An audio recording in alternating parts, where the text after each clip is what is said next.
আল্লাহ বলেন, বান্দা তোমরা কি এই ভেবেছো যে আমি আল্লাহ তোমাদেরকে অনর্থক বানিয়েছি? আল্লাহ জিজ্ঞেস করতেছে, এই বেটা তুমি কি ভাবছো বান্দা, তুমি এরম করো কেন? আল্লাহ যেন বলতেছে, আরে কি রে বেটা তুই এরম করস কেন?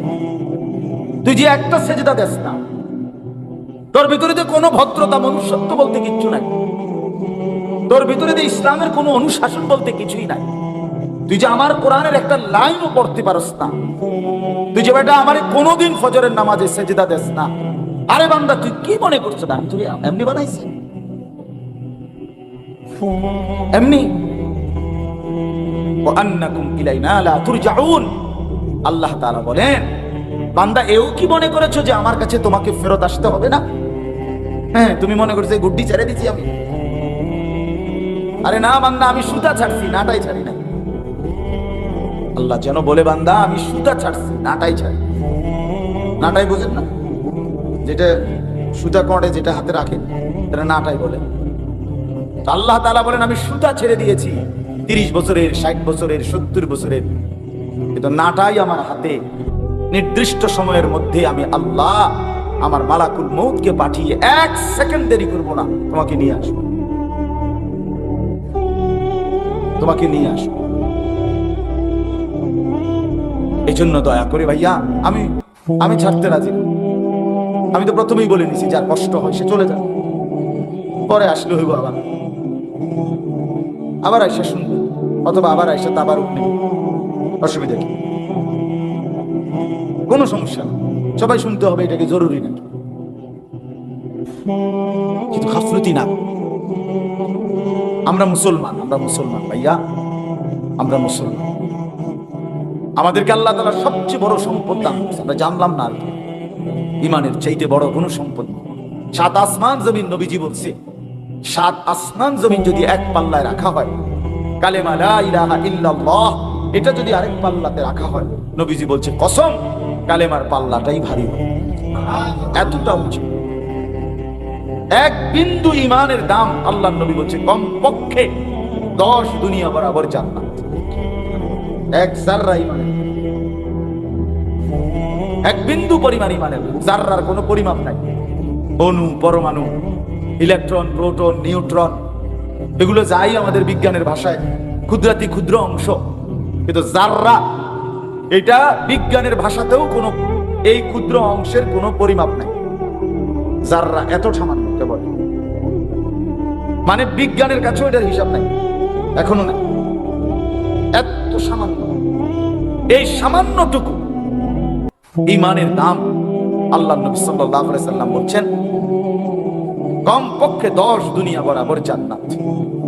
একটাবার 18 বছরে তার কলিজার ভিতরে আসলো না যে আমি যে মুসলমান, আমার আল্লাহর পক্ষ থেকে নাজিলকৃত কোরআন, আমারে যিনি জবান দিছে, আমারে যিনি কথা বলার যোগ্যতা দিছে, যার ইচ্ছায় আমি কথা বলি, সেই আল্লাহর কালাম আমি ওইটা দেখে দেখেও কদ্দুর পড়তে পারি না।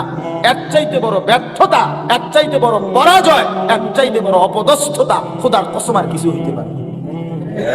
ওই জবান ফালতু, ওই জবান ব্যর্থ জবান, যে তার মালিকের কালাম করতে পারে।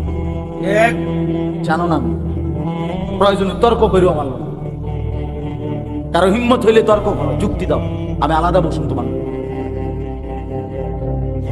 যেই জবান আল্লাহর কোরআন পড়তে পারে নাই, মুসলমান হওয়ার পরেও সে ব্যর্থ জবান, ওই কথাই জানে না, ওই বোবা, ওই মূলত বোবা, ওই কথা বলার কোনো শক্তি কাজে লাগায় না। এই জন্য আমরা এটা মনে রাখতে হবে। সাহাবায়ে কেরামের ছোট্ট বয়সে, কিশোর বয়সে ওনারা ঈমান শিখছেন। এরপরে বলতেছে সুম্মা তাআল্লামনাল কোরআন, আমরা কোরআন শিখছি নবীজির কাছে। ছোট্টবেলায় আমরা কোরআন শিখছি, আমরা ঈমান শিখছি। দিন শিখতে হয় ভাইয়া, মুসলমান হতে হয়। মুসলমান মানে আগা কাটারে কয় না, আগা কাটা কোনো মুসলমানই না, এটা খতনা, এটা আলাদা একটা আমল। কথা বোঝেন না? ওই যে আগা কাটা, এটা কি? এটা মুসলমানি করানো নাকি? না না, এটা একটা আমল, ইসলামী শরীয়তের একটি আমল, খতনা করাইতে হয়।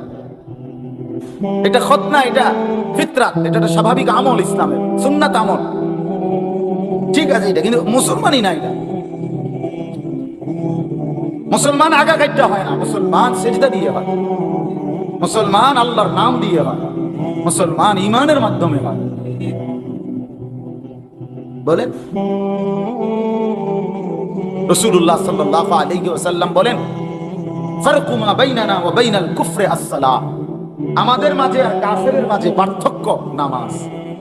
কি তো আগা কাটলে মুসলমান, আগা না কাটলে মুসলমান। নবীজি তো বললো এটা না, নবীজি বললো কি? তাহলে ভাইয়া তুমি মুসলমান না বেঈমান, এটা পার্থক্যের প্রমাণ হলো খোদার কসম কপালের সেজদা, কপালের সেজদা। যে কপালে সেজদা নাই সে মুসলমান নয়, সে মানুষ না, সে মানুষ হওয়ার উপযুক্ত নয়। রাসূলুল্লাহ সাল্লাল্লাহু আলাইহি ওয়াসাল্লাম বলেন, মান তারাকা সালাতাম মুতাআম্মিদান ফাকাদ কাফার, যে ইচ্ছে করে নামাজ ছেড়ে দিল সে কুফরি করল। রাসূলুল্লাহ বলেন, আল আহদুল্লাযী বাইনানা ওয়া বাইনাহুমা আস-সালাহ, নবীজি বলেন আমাদের মাঝে আর মুনাফিকের মাঝে পার্থক্য হলো নামাজ। এক হাদিসে বলছে কাফেরের মধ্যে পার্থক্য কি, আর এক হাদিসে বলছে মুনাফিকের মধ্যে পার্থক্য কি। রাসূলুল্লাহ সাল্লাল্লাহু আলাইহি ওয়াসাল্লাম বলেন, ফজরের নামাজ আর এশার নামাজ যারা মুনাফিক তাদের জন্য পড়া কঠিন, যারা মুমিন তাদের জন্য সহজ। এজন্য হাদিসে ফজরের নামাজকে বলে মুমিনের নামাজ, এশার নামাজকে বলে মুমিনের নামাজ। নিজের পরিচয় ঠিক করো ভাইয়া, নিজেকে সুন্দর করো ভাইয়া, ঈমান বুঝাইয়া দাও, সেজদা বুঝাইয়া দাও। তুমি শুধু ভোটার আইডি কার্ডে লিখলে হবে না ভাইয়া, জন্ম নিবন্ধন সনদে ধর্মের পাশে ইসলাম লিখলেই হবে না, হাসরের ময়দানে এসব কার্ড জমা নিবে না, সেজদা জমা নিবে। ফেরেশতারা কার্ড দেখবে না ভাইয়া, বাবা কেউ কার্ড দেখবে না, ফেরেশতারা সেজদা দেখবে। ইকরা কিতাবাকা কাফা বিনাফসিকা আল-ইয়াওমা আলাইকা হাসিবা, আল্লাহ বলেন হাসরের ময়দানে আল্লাহ বলবেন, বান্দা তোমার আমলনামাটা তুমিই পড়ো, আজ তোমার হিসাবের জন্য তুমিই যথেষ্ট। উল্টাও পৃষ্ঠা উল্টাও বান্দা, উল্টাও, দেখো তো ফজরের নামাজ খুঁজে পাও কিনা, দেখো তো জোহর আসর মাগরিব খুঁজে পাও কিনা, দেখো তো কত উলঙ্গ ছবি দেখছিলাম, দেখো তো কত নর্তকীর নাচ দেখছিলাম। দেখো বান্দা দেখো, সেজদা দেখাও, আল্লাহর ডাক দেখাও, আল্লাহর কালাম তেলাওয়াত করছে দেখাও। ওয়াজাদু মা আমিলু হাদিরা, রব্বুল আলামিন বলেন প্রতিটা বান্দা নিজের আমলনামায় সবকিছু সে নিজে নিজে দেখতে পাবে, আর চিৎকার দিয়ে বলবে, ইয়া ওয়াইলাতানা মা লিহাযাল কিতাব, হায় আফসোস মাওলা, এটা আমারে কেমন আমলনামা দেখাইলেন। লা ইউগাদিরু সাগীরাতান ওয়ালা কাবীরাতান ইল্লা আহসাহা, বলবে আল্লাহ এটা কেমন আমলনামা লেখাইলেন, এর মধ্যে দেখি আমার জিন্দেগির ছোট বড়, একাকী প্রকাশ্য, এক সেকেন্ডের এক বিন্দু কোনো কর্মকাণ্ড তো লেখা ছাড়া বাকি রাখে না, সব উঠাই দিছে। এখানে আমার রাতও দেখা যায়, দিনও দেখা যায়, আমার ঘন্টা, আমার মিনিট, আমার সেকেন্ড গুলো দেখা যাচ্ছে। কোরআনুল কারীমের মধ্যে আল্লাহ বলেন, ইয়াউমা তুবলাস সারাইর, বান্দা বিশ্বাস করো কিয়ামতের দিন আমি আল্লাহ তোমার অন্তরের ভিতরে যেই কথাগুলো উঠানামা করত, পৃথিবীর কেউ কোনোদিন টের পায় নাই তোমার দিলের মধ্যে কি ছিল।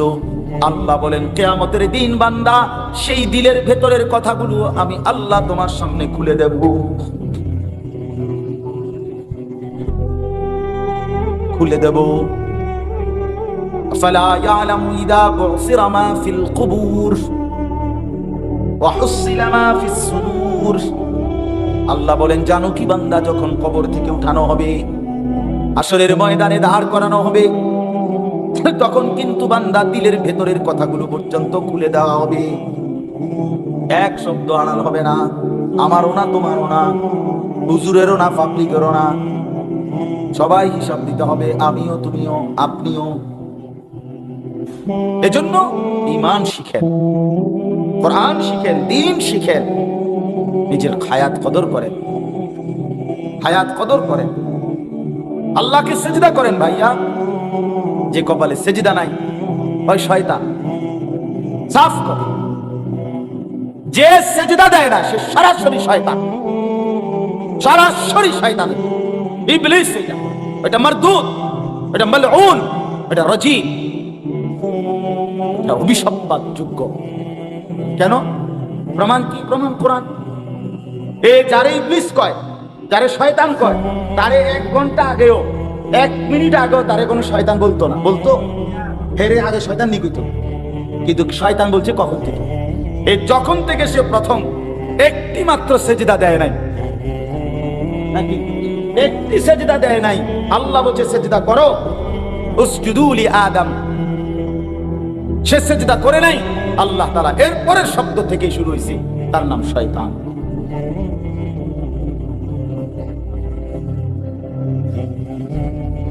সেই থেকেই তাকে বলে রাজিম, ঘৃণিত, মারদুদ, বিতাড়িত, মালউন, লানতের যোগ্য। আল্লাহর গজব তার, আল্লাহর লানত। এই জন্য বাবা সেজদা করা দরকার, নামাজ পড়া দরকার। তুমি মুসলমান, তোমার আমার জিন্দেগি শুধু 1 প্যাকেট বিরিয়ানি না, 1 প্যাকেট খিচুড়ি না, 2টা জিলাপি না। চেহারা দেখলে বোঝা যায় ভাইয়া, চেহারা দেখলে বোঝা যায়।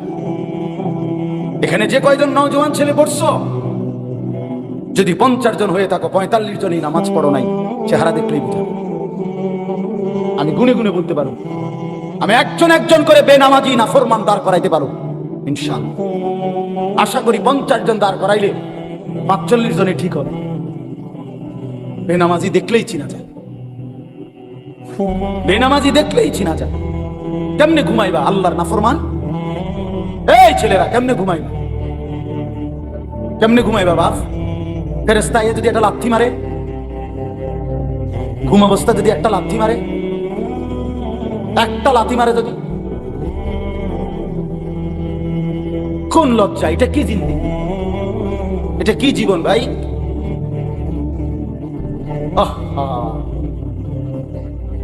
আফসোসের বিষয়, আফসোসের বিষয়। মা কোথায়, বাবা কোথায়, অভিভাবক কোথায়? কেন বড় হইল? কি খাইয়া বড় হইল? চারদিকের এতগুলো মসজিদের আজান, কোনোটাই তার কানে বাজে না। ও আমার বুঝে ধরে না, আমি বুঝি না। মুসলমানের ঘরে জন্ম নিয়া, মুসলমানের ঘরে ঘুমাইয়া, মুসলমানের সন্তান এত শক্ত হয় না? বলেন চাচা, তার 365 দিনে 1 বছরে কোনো দিন ফজরের নামাজ পড়ে না। মুসলমানের বাচ্চা এত বড় হাইওয়ান, এত বড় চতুষ্পদ জন্তু, মুসলমানের বাচ্চা কেমন? ওই কোন মার ঘরে দুধ খাই? ওরে পৃথিবীতে কে পাঠাইল? কেন আসলো? আল্লাহর সাথে তার কি নারাজি? আল্লাহর সাথে তার গাদ্দারিটা কি? আল্লাহর সাথে তার রাগটা কিসের? বলেন, আমরা একটা ছেলে, বলো ভাই, যে তোমার আল্লাহর সাথে তোমার অভিমানটা কি? কি কারণে তুমি আল্লাহকে সিজদা করো না? বলো, একটা ছেলে দাঁড়াও ভাই, বলো। এই বেনামাজি ছেলে দাঁড়াও, দাঁড়াও না, একটা ছেলে বলো, আল্লাহর সাথে রাগ করলা কেন? মনিবের কথা মনে পড়ে না কেন? ছি ছি ছি ছি ছি। ইয়া আইয়ুহাল ইনসান মা গাররাকা বিরাব্বিকাল কারীম। রব্বুল আলামিন বলেন, হে মানুষ, আমার মতো দয়ালু মেহেরবান মনিবকে কেমনে তুমি ছেড়ে দিলা? আল্লাহ মহব্বত করে ডাক দিয়ে বলে, বান্দা, এমন দয়ালু মালিক তুমি আর কই পাইবা বান্দা, কই পাইবা? কেমনে ছেড়ে দিলা বান্দা আমারে? আল্লাযী খালাকাক, আমি তো তোমাকে সৃষ্টি করেছি, ফাসাওয়াকা, আমি তো তোমার শরীরের অঙ্গ প্রত্যঙ্গগুলো লাগিয়েছি, ফাআদালাক, আমি তো তোমার অঙ্গ প্রত্যঙ্গগুলো তোমার শরীরের সাথে সামঞ্জস্যপূর্ণ করে দিয়েছি। 2টা হাত করে দিয়েছি বরাবর, 2টা কান বরাবর, 2টা চোখ বরাবর, 2টা ঠোঁট বরাবর। আমি আল্লাহ তাআলা সাইজ মিলিয়ে মিলিয়ে বড় বেশি যত্ন করে বান্দা, 1 দিন না 2 দিন না, আমি চাইলে কোন বললেই হয়ে যায়। আমি যদি বলি হও তো 1 সেকেন্ডেই হয়ে যাবে। তোমারও আমি ইচ্ছে করলে 1 সেকেন্ডও বানাইতে পারতাম, কোন বললেই হয়ে যাইতা। কিন্তু আল্লাহ বলে বড় যত্ন করে বান্দা আমি নিজে একদিন 2 দিন না 9 মাস অন্ধকার মায়ের জরায়ুর ভিতরে পৃথিবীর কাউকে না দেখিয়ে কাউকে না জানিয়ে আমি আল্লাহ একাই বড় যত্ন করে তোমারে বানাইছি। তুমি জানো না বান্দা তুমি আমার কি পরিমাণ মায়ার, কি পরিমাণ আদর করে বানিয়েছি। কেমনে আমারে ভুলে গেলা, কেমনে একটা সিজদা দিতে মন চায় নাই। ফি আইয়ি সূরাতিন মা শাআ রাক্কাবাক, আমি তো যেমন চেহারা দিতে মন চাইছে এমনটাই আমি সাজিয়েছি। সাদা আমি দিয়েছি, কালো আমি বানিয়েছি। সাদাটাও আমার পছন্দের, কালোটাও আমার পছন্দের। আমি তো আবু বকরকেও ভালোবাসতাম, আমি আল্লাহ বেলালের কালো হাবশিকেও তো ভালোবাসতাম। ভালোবাসতো না? হ্যাঁ, আল্লাহ বলেন সাদাটাও তো আমার, কালোটাও তো আমার, লম্বাটাও আমার, বাইটাটাও আমার, সবই তো আমার।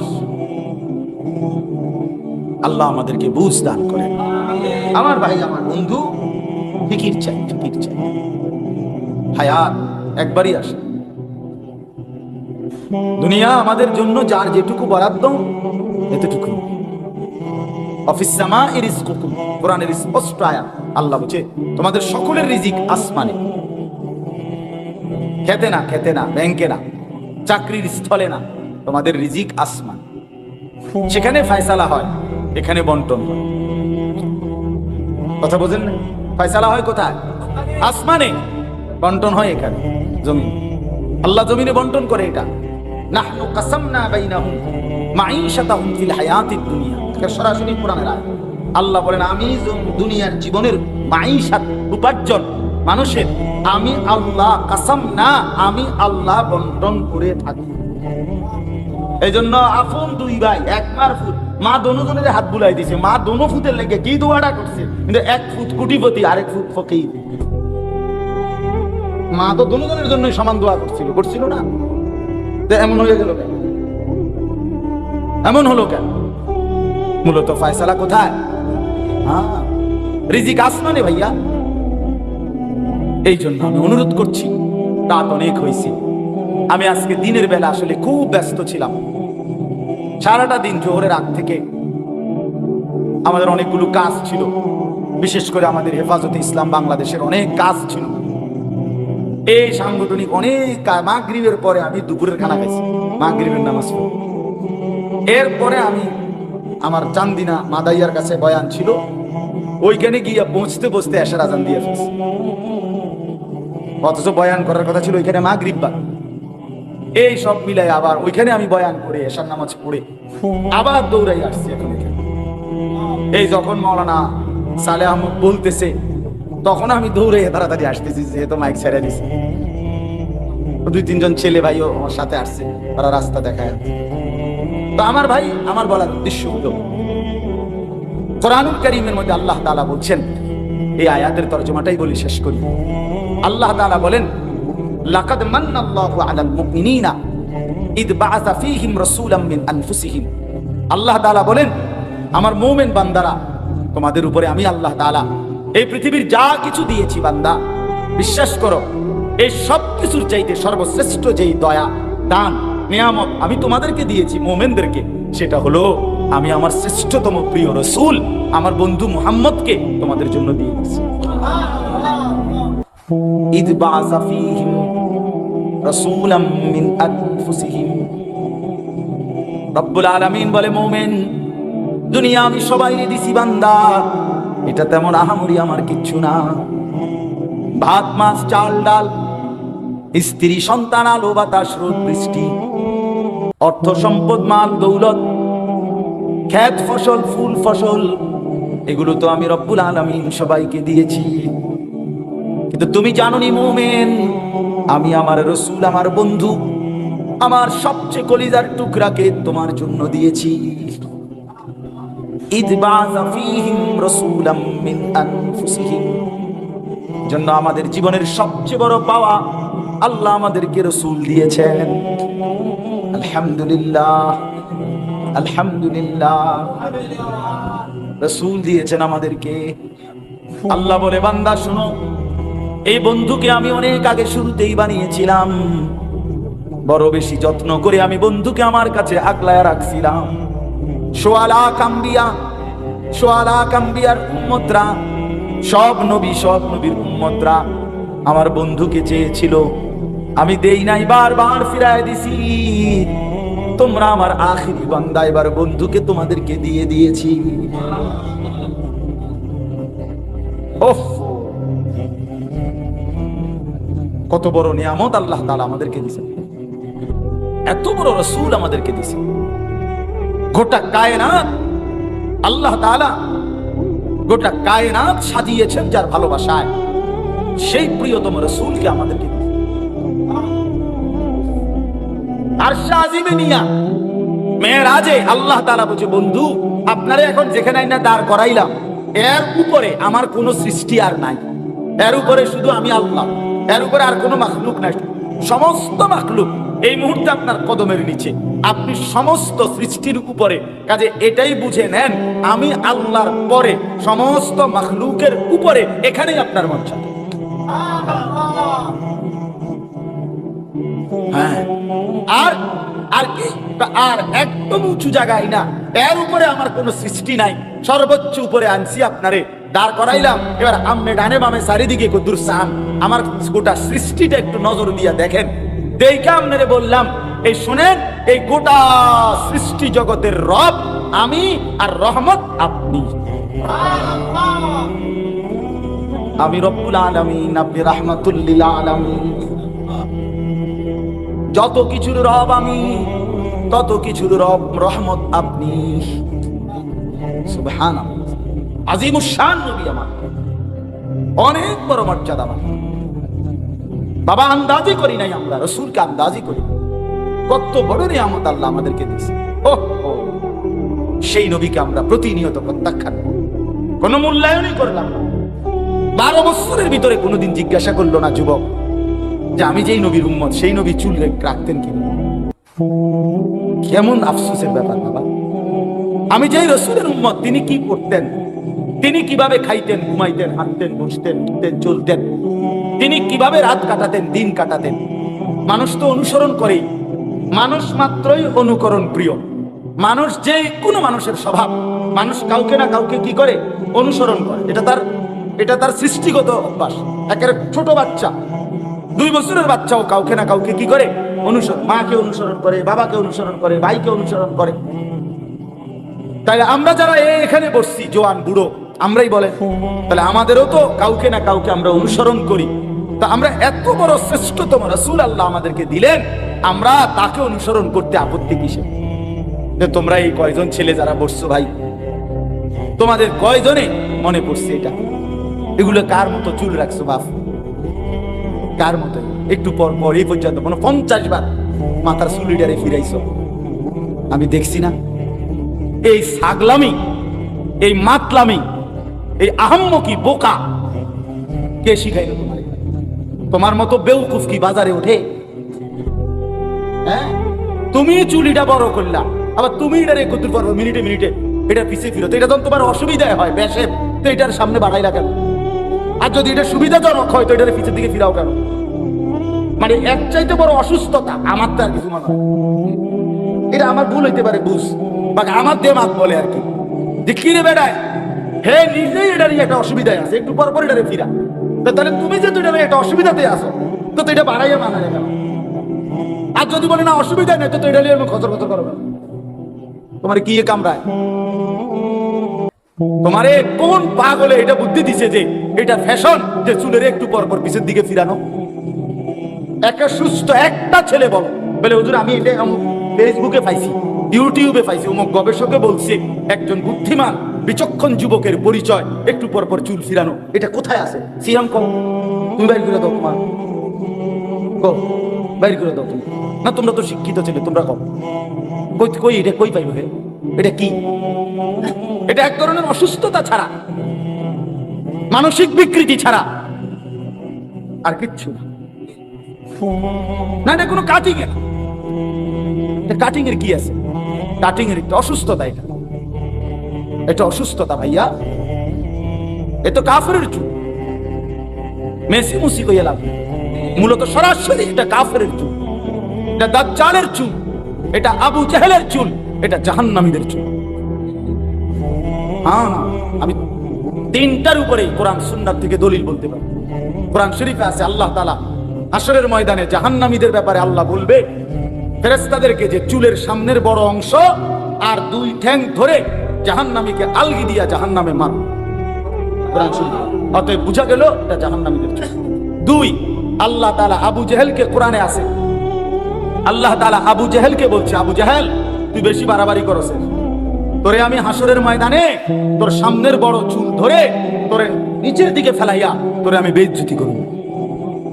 আর কোরআন শরীফে লানাসফাআন বিন-নাস, আমি তোরে বেইজ্জতি করব। এই জন্য এটা কাফেরের চুল। তিন নাম্বার হলো রাসূলুল্লাহ সাল্লাল্লাহু আলাইহি সাল্লাম বলেন দাজ্জাল যখন বের হবে, নবীজি বলেন যে কোটি কোটি মানুষের ঈমান নষ্ট করবে, সেই সবচেয়ে বড় কাফের দাজ্জাল।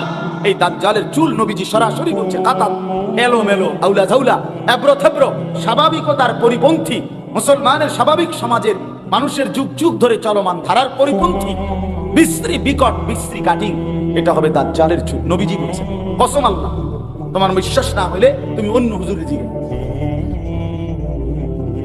এই জন্য ভাইয়া নিজের সুস্থ বানাও, স্বাভাবিক বানাও। আল্লাহ তাআলার নবী আল্লাহ আমাদেরকে দান করছে, কাজে আমরা নবীজি আল্লাহ তাআলা আমাদেরকে বলছে আমি তিনটা কাজের জন্য রাসূল দিলাম। এক নাম্বার, ইয়াতলু আলাইহিম আয়াতিহি, তোমাদেরকে তিনি আমার কোরআন তেলাওয়াত করে শোনাবেন, এই জন্য আমি নবীকে দিলাম। পুরা কোরআন তিনি তোমাদেরকে শোনাবেন, এই জন্য কোরআনুল কারীমের তেলাওয়াত এটা ছিল নবী প্রেরণের প্রথম উদ্দেশ্য। আর আমাদের মাদ্রাসায় খেদমত করে কিনা।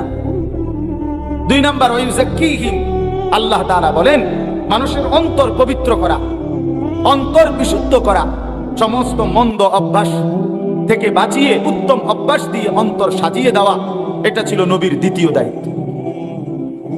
আল্লাহওয়ালারা হক্কানি বুজুর্গানি দিন এটা করে থাকে। কান দিয়া বের হইবা, ঢুকতে সময় দোয়া পড়বা, বাইর হইয়া দোয়া পড়বা, ধুইকা কমোটের কাছে গিয়া কাপড় উঠাবা, বাম পায়ের উপরে একটু ভর বেশি দিয়ে, চাপ বেশি দিয়ে, তারপরে টয়লেটের প্রয়োজনে বসবা, টয়লেট পেশাব পায়খানার জরুরত শেষ করে ঢিলা ব্যবহার করবা, টয়লেট পেপার ব্যবহার করবা, পানি ব্যবহার করবা, এরপরে বের হয়ে ওযু করবা। তো এইভাবে ধরে ধরে ধরে ধরে উম্মতকে রাসূলুল্লাহ সাল্লাল্লাহু আলাইহি ওয়াসাল্লাম শিখাইছেন। একটা নিঃশ্বাস, এক গ্লাস পানি পান করতে গিয়ে 3 ঢোক, মানে 3 নিঃশ্বাসে পান করবা, এটা পর্যন্ত মানে উম্মতের নিঃশ্বাস পর্যন্ত নবী ঠিক করে দিয়েছে।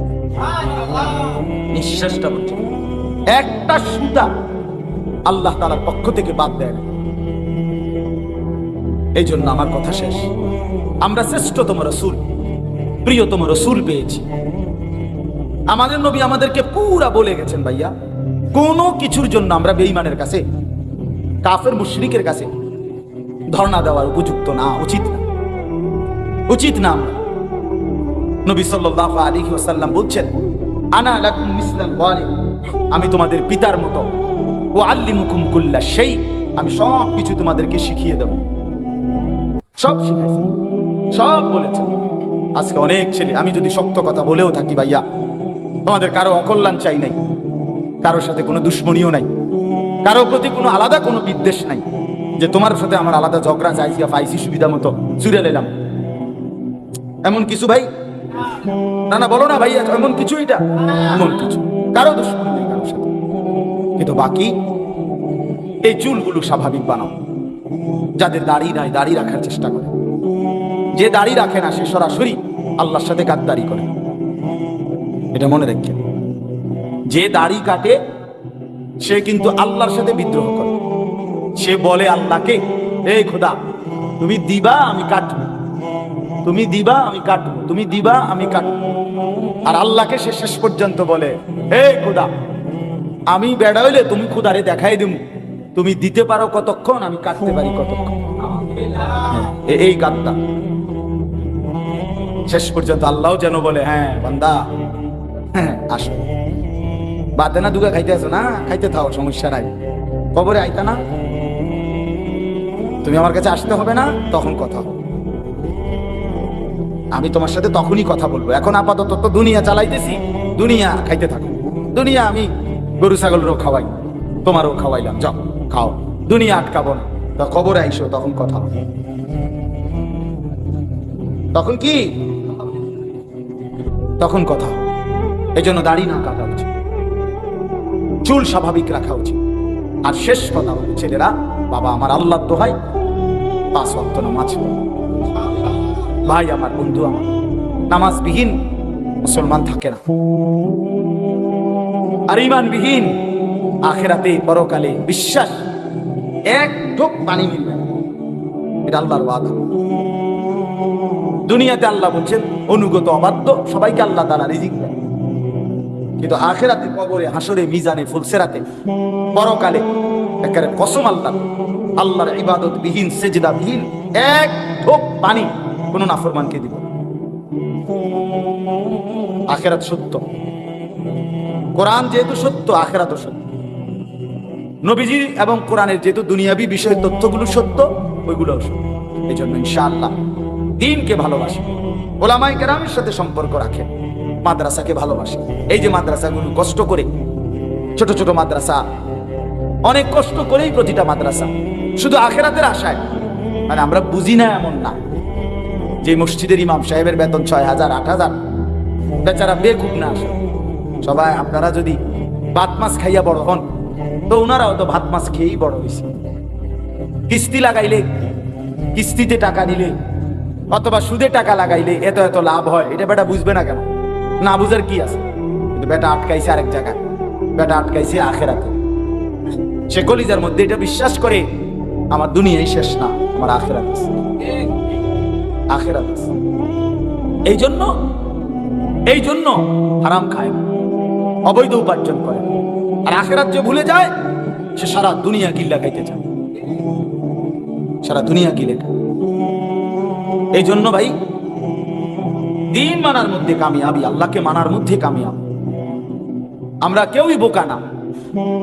জেনারেল যারা পড়ে তারাও বোকা না, মাদ্রাসায় যে পড়ে তারাও বোকা না। কিন্তু আলাদা পার্থক্য হলো, আল্লাহর কোরআন যারা পড়ে তারা আখিরাতের বাঁধনে আটকানো থাকে, পরকালের অনুভূতি থাকে, ফলে নাফরমানি করে না, চেষ্টা করে বেঁচে থাকতে। হ্যাঁ, গুনাহ হয় না এমন না, কম বেশি গুনাহ সবারই হয়, কিন্তু বেঁচে থাকার চেষ্টা করে। এই জন্য মাদ্রাসাকে ভালোবাসা চাই। প্রতিটা মাদ্রাসা যদি আল্লাহর কাছে বুঝায় দেওয়া, আখিরাতে যদি বুঝায় দেওয়া যায়, ঈমান বুঝায় দেওয়া উচিত। এই জন্য খুব চেষ্টা করা উচিত, নিজের ঈমানের পরিচয়টা যেন ছুটে না যায়।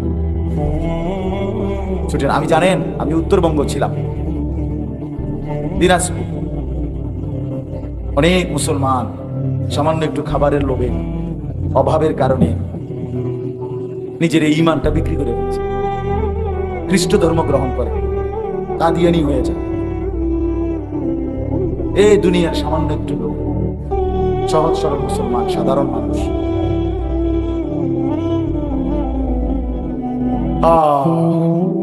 এই জন্য ভাই চলেন, আমরা প্রত্যেকেই আগে বুঝলাম আমাদের জীবনের সবচেয়ে বড় সম্পদ ঈমান। কি বলেন? সবচেয়ে বড় নিয়ামত। আমরা যে মুসলমান, এই সৌভাগ্যের কোনো তুলনা নাই, এই ভাগ্যের কোনো, এই কিসমতের কোনো তুলনা নাই।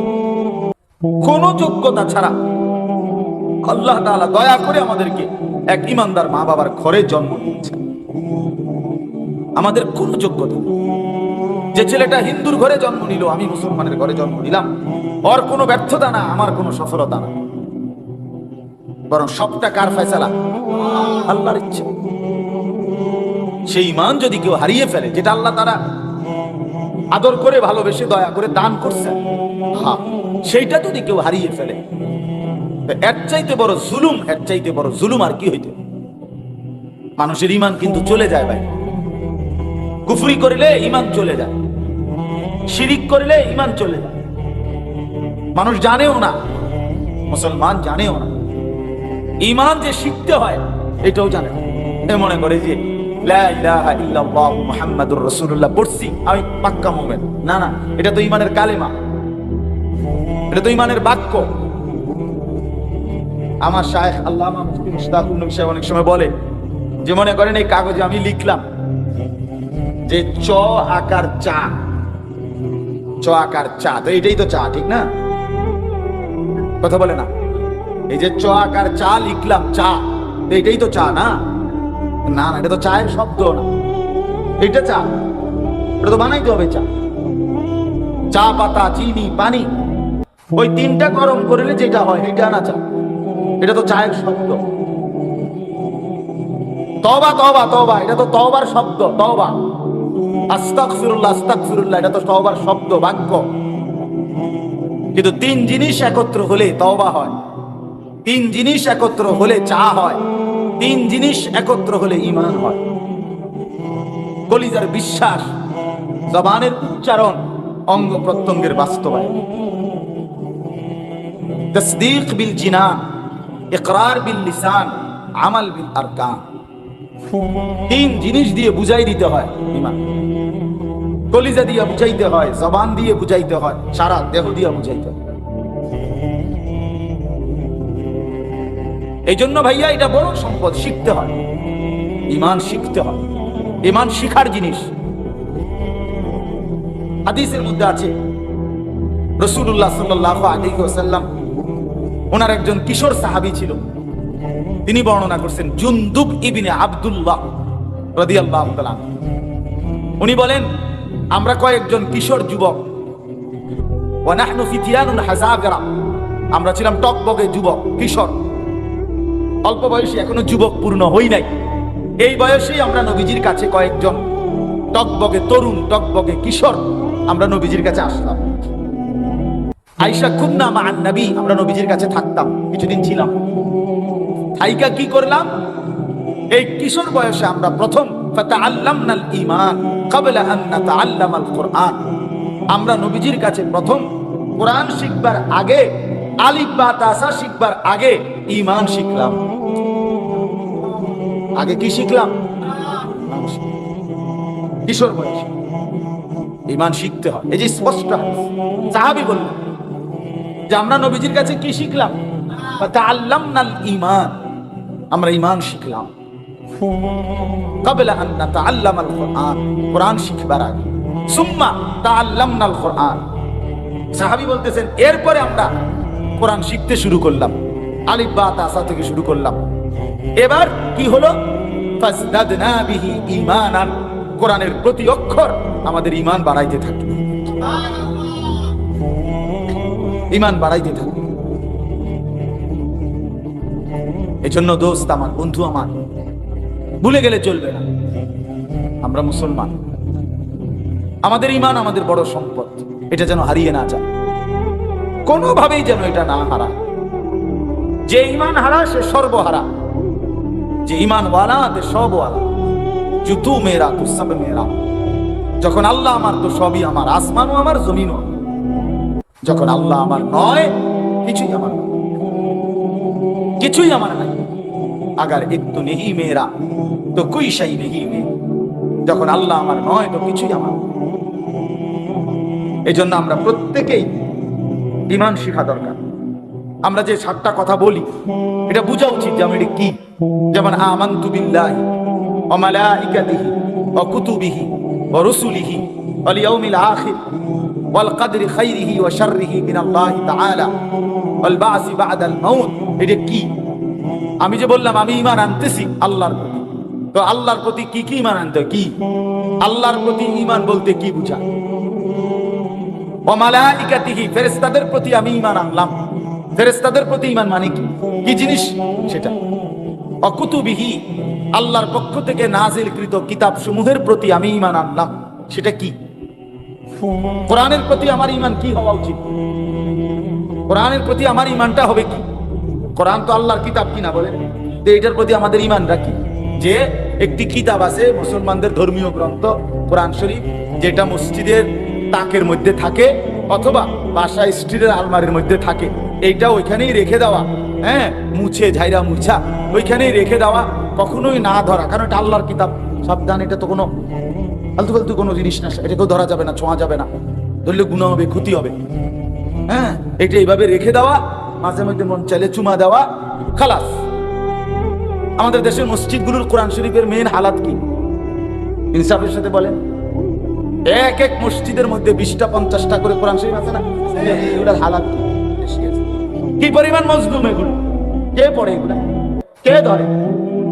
হ্যাঁ, মুসলমান, অনেক মুসলমান এটা বুঝে বিপদ আপদ বালা মুসিবতে দুইয়ান কোরআন শরীফ মান্নত করে, নিয়ত করছে আর কি 400 টাকা করে 800 টাকা করে দুইয়ান কোরআন শরীফ দিছি মসজিদ, যাতে বেডির সিজারটা ভালো মতো হয়। পোলাকা বিদেশ যাবো, নিয়ত করছে মসজিদে 2টা কোরআন শরীফ দেব, খালাস। আমি তো কোনোদিন আমার মাদ্রাসায় কোনোদিনও কেউ আসলে 2টা কোরআন শরীফ নিয়ত করছি দিয়ে আপনার মাদ্রাসায় আমি না, আমার লাগতো না কোরআন শরীফ, কোন সময় নেই, এই 9 বছরে কোনোদিন নেই। আপনি কোরআন শরীফ আপনি নেন, আমার কোরআন শরীফ বাচ্চা যেগুলো পড়ে ওরা তার বাচ্চা আরো খুশিতে, বাচ্চার বাবা মা মহব্বত কইরা তারা আরো তাদের কোরআন শরীফ কিনে, আপনি এটা নিয়ে মুখিতাম কেন নেব? কথা বুঝছেন? মানে এটা বুঝে নিছে, এইটা ফি নাফসিহি কোরআন শরীফ তো মসজিদে দেওয়া না জায়েজ না। কথা বুঝেন নাই আপনি? না জায়েজ না, না না জায়েজ, না জায়েজ বলা। কিন্তু উদ্দেশ্যটা কি ছিল? উদ্দেশ্যটা কি ছিল? এভাবে শুধু মসজিদে 50টা 100টা কোরআন শরীফ তাক দিয়া ফেলে রাখবে? এজন্যই আপনি দেখেন বহু মসজিদে পুরাটা মসজিদ টাইলসওয়ালা, কিন্তু কোরআন শরীফের কপালে একটা গিলাফ নাই, কিচ্ছু নাই কোরআন শরীফটার কপালে। আর বহু মসজিদে এমন দেখবেন কোরআন শরীফ যে জায়গা দিয়ে রাখছে ওই জায়গার মধ্যে ব্যাটারির বাক্স, আগরবাতির বাক্স, মেস বাতি। মানে এটা বুঝায় আমাদের মসজিদের অপ্রয়োজনীয় জিনিসগুলো সব এদিক দিয়ে আসে, কেউ ধরেও না, ছোঁয়ও না। হ্যাঁ, এই কোরআনগুলো আল্লাহর কাছে ফরিয়াদ করে কাঁদে, হায় আল্লাহ, আপনার বান্দারা যদি এগুলো নাই পড়ে তো এগুলো ছাপালোই কেন, রাখলোই কেন?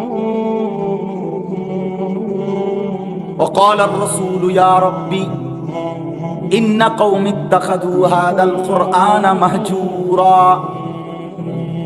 এই যে কোরআন শরীফ আছে, সূরা ফুরকানের মধ্যে আছে, আল্লাহ তাআলা বলেন হাশরের ময়দানে নবীজি নিজে, খোদার কসম ভাই, রাসূলুল্লাহ সাল্লাল্লাহু আলাইহি সাল্লাম তিনি নিজে আল্লাহকে বলবে, আল্লাহ আমার জাতির এই লোকগুলো আমার 23 বছরের কলিজার সেরা কোরআন, আমি যে কোরআনের জন্য 23টা বছর কষ্ট করেছি, পেটে পাথর বাঁধছি, আমার পিঠটা চালনির মতো ছিদ্র ছিদ্র করে ফেলছে, এত কষ্টের বিনিময়ে যে কোরআন আমি উম্মতের জন্য রেখে গেছি, আমার উম্মতের এই মানুষগুলো সেই কোরআনকে মাহজুর, নিজেদের জীবন থেকে পরিত্যক্ত করে দিয়েছে, ফেলে দিয়েছে, আমি এর বিচার চাই।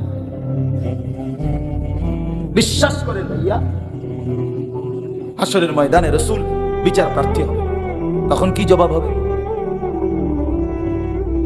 তখন যে উম্মত নবীজির কাছে সুপারিশের জন্য যাবে, ইয়া রাসূলুল্লাহ আপনি আমার জন্য একটু সুপারিশ করেন, নবীজি যখন দেখবে আমলনামার মধ্যে কোনো কোরআনুল কারীমের তেলাওয়াতই নাই, কোরআন শরীফ ধরেও দেখে নাই, আমলনামার মধ্যে কোরআন শরীফ সহি শুদ্ধ পড়ার কিচ্ছু নাই, তো রাসূলুল্লাহ সাল্লাল্লাহু আলাইহি সাল্লাম বলবেন, উম্মত এই মাত্র তো আমি তোমার বিরুদ্ধে আমি বিচার প্রার্থী হয়ে আসছি, তা আমি সুপারিশ করব কেন?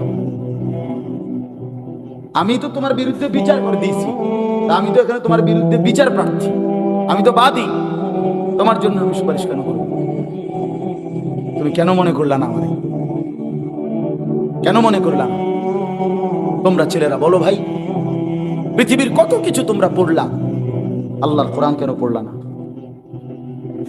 কেন এই কলিজার ভিতরে একটাবারও জাগলো না? এ কেমন ঈমান, এ কেমন মুসলমান? আমি 12 বছর সেই ছোটবেলার প্রাইমারি স্কুলে ক্লাস 1, 2, 3, 4, 5 5টা বছর, হাই স্কুলের 5-6 বছর, কলেজ লেভেলের কতগুলো বছর, এই 12, 14, 16, 18 বছরের পড়ালেখা, 18টা